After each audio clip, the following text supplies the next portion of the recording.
Hey everyone, welcome back to another video. In today's video, I will show you how you can go live on TikTok without showing your face. So let's get started. Before we dive in, there are a couple of important things to note. First, to go live on TikTok, you need at least 1,000 followers.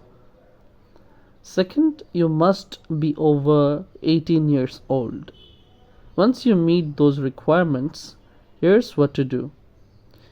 Open your TikTok app and tap the plus icon at the bottom, the one you normally use to create content. From there, swipe along the bottom options until you see live, and then tap on it. Now, here's the key trick. Flip your camera to use the back camera instead of the front one. This way you can stream live without showing your face, allowing you to focus on what you want to share without being on the camera. And that's it, guys. It's super simple, right?